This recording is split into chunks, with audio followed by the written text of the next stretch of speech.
Okay, let's react to the Week 9 AP Top 25 poll, shall we? After the bumper. Don't be cornering me. Hold up. Time. You gotta help me with that corner shit. What's up, kinfolk? It's RJ Young. I am not on a step mill. Today on the show, I wanted to react to the AP Top 25 poll for Week 9. Now, I did my predictions, I did my rankings early in the day, and then I jumped in the truck. I traveled to Oklahoma City, to the Oklahoma Sports Hall of Fame, to participate in trying to get the list for the semifinalists for the Jim Thorpe Award watch list. It was really heated discussion. I was very happy to be there. 90 minutes talking about some of the best secondary players in all of college football. That will come out on Monday. Yo, man, you may be surprised about some guys that end up on this list. You may not be surprised. You're probably going to feel like your guy got left off. Whatever it was, I understand. You wouldn't believe how many defensive backs we actually talked about. It's one of the coolest things that I get to do as a part of, well, what has come out of this channel. Quite literally, I was selected to be on the select committee list, or selection committee last year, in large part because of the, popularity of this channel, and because I love the sport and I'm knowledgeable about the sport, and it will always be one of the coolest things that I've ever got to do, participate in Paycom Jim Thorpe Award selection. And not for nothing, but been pretty good at doing it even before I got there, man, which was last year, right? So DeAndre Baker wins it, and he's the first guy selected, right, of the defense backs, the entire first round. So we're pretty good at this. So if you make the semifinalists, congratulations to you. We'll talk about it later.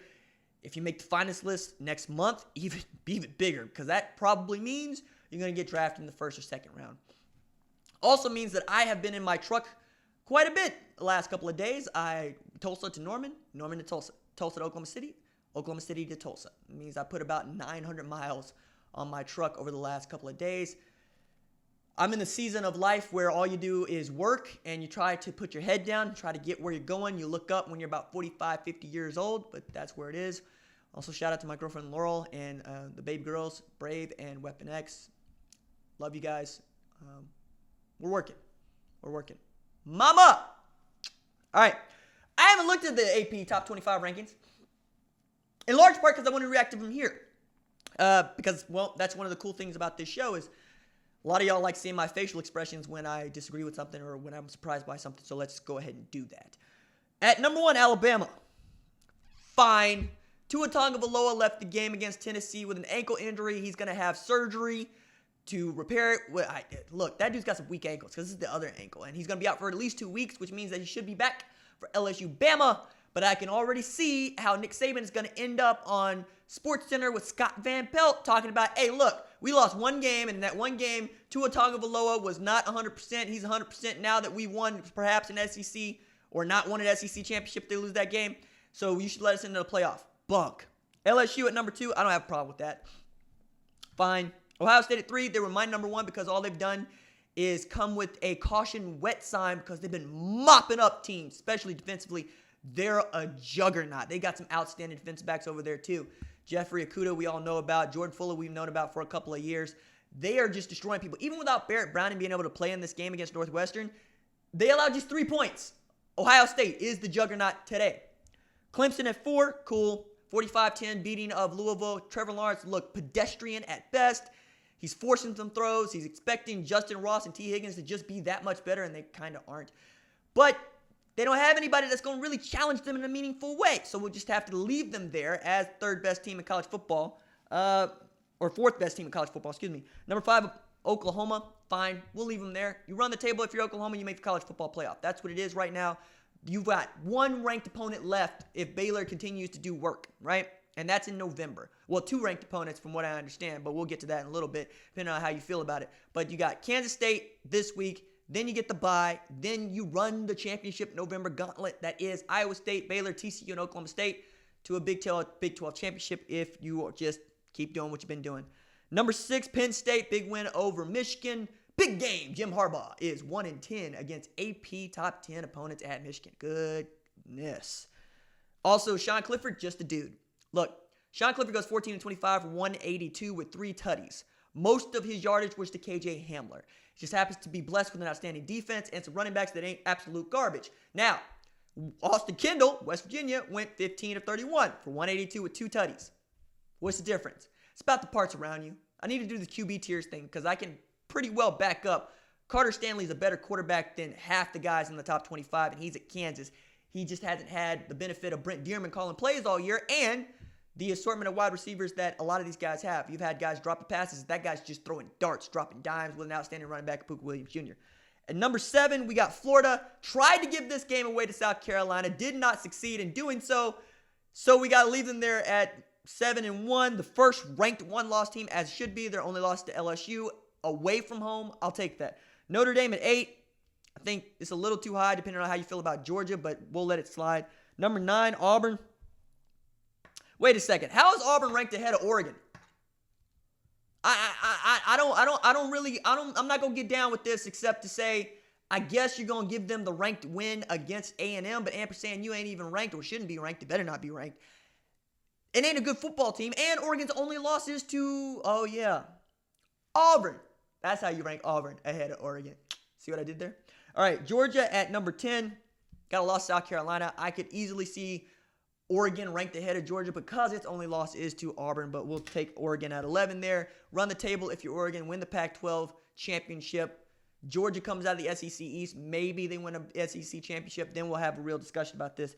Utah gets a really good win against a stout Arizona State team. I'll take that. Only lost to USC, who's 4-3. They got a good win last night as well. Wisconsin at 13. That's too high for me. You lose to Illinois by a point on the road. As the juggernaut that is the Wisconsin Badgers, you deserve to suffer for it.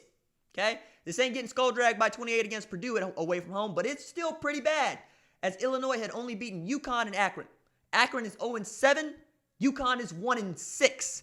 This is not a good Illinois football team. All right? And Wisconsin showed how you can beat them. Right? You play sound defense. You get turnovers against them. You're going to win. Right? That's what Illinois showed. Baylor at 7-0. It's number 14. I would have had them higher. Obviously, I think that going undefeated should mean something. I think the scoreboards matter.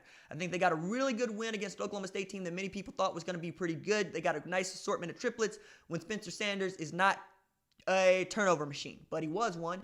And their defense is porous, especially against the run. Charlie Brewer cut them up 13-17 for 312. My goodness.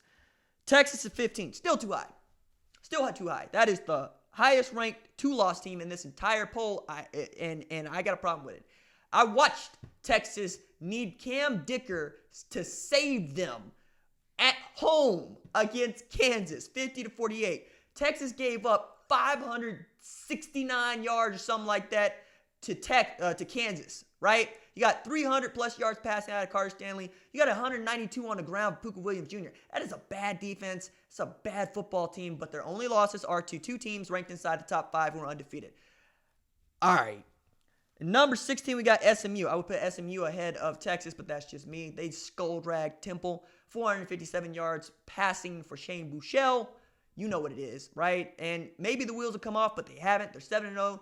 They're a win above bowl eligibility, and they are cruising right along at number 16. Minnesota, number 17, 7-0. Hadn't played nobody, but really hadn't given up a whole lot of touchdowns either. Now, they got to run a gauntlet here in the second half where the Big Ten West will get to show up to their door in a real way.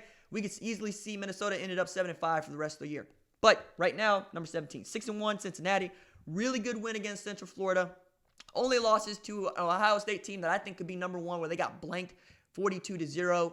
They're actually contending for the American Championship. I like it. Michigan, 5-2, ranked number 19. I don't like it. I don't like it at all. I know that their losses are to Wisconsin and, of course, Penn State last night. But this Michigan team could just as easily go 7-5, 6-6, and people are still going to try to rank them. I don't like it. Iowa at 5-2, beat a bad Purdue team. You took a loss to Michigan. Why are you even here, Hawkeyes? I don't get it. I don't like it. No. Appalachian State, 6-0 Appalachian State. Number 21 Appalachian State could easily be in the top 10 for my money. They're undefeated. They got a win against a North Carolina team that took Clemson to the wire and lost by 1. They beat South Carolina in November. That means they beat an ACC team that challenged the number 4 team in the country. And then they would have beat a South Carolina team that beat Georgia, which at the time was a top 5 team. Appalachian State, they understand what it means to win. Hey, fellas, I'm pulling for you.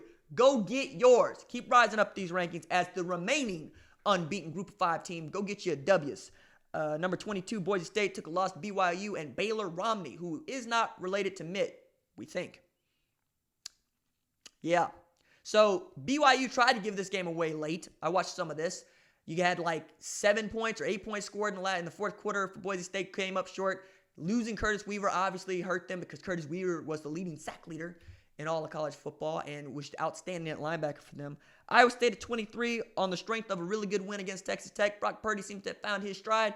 Iowa State's going to be a tough team to beat in the Big 12. They were sexy pick to win the Big 12. 5-2. Yeah, I got a couple of teams in front of them like San Diego State and La Tech because they're one-loss teams, but fine, whatever. Arizona State at 24 has 2 losses. One, of course, is to Utah.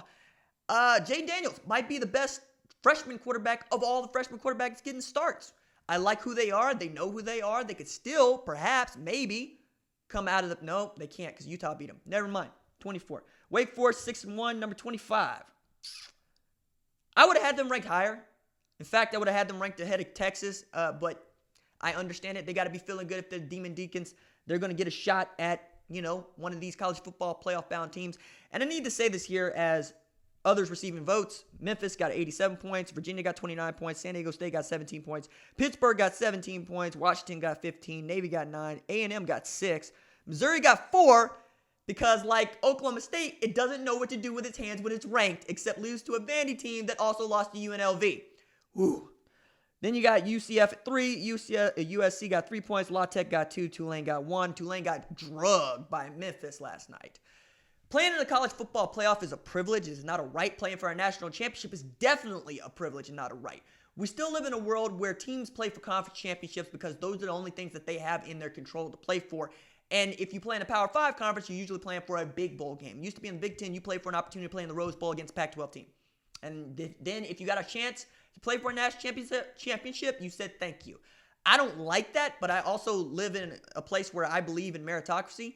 And as a Group of 5 person mindset, I'm not even supposed to be here. I'm always going to point for a Group of 5 team to go and upset the college football playoff. Do some UCFing up this thing because I believe that this game is about the players. I believe it's about the scoreboard. Players don't get to pick their conference. They don't get to pick the non-conference schedule. They get to go out there and win. And if they win, we should give them every opportunity to play for the Holy Grail, which is the national championship. That means Appalachian State, if they go undefeated, they deserve a shot, just like any other undefeated team. That's why I root for a 16-team playoff. All right, that's it for me.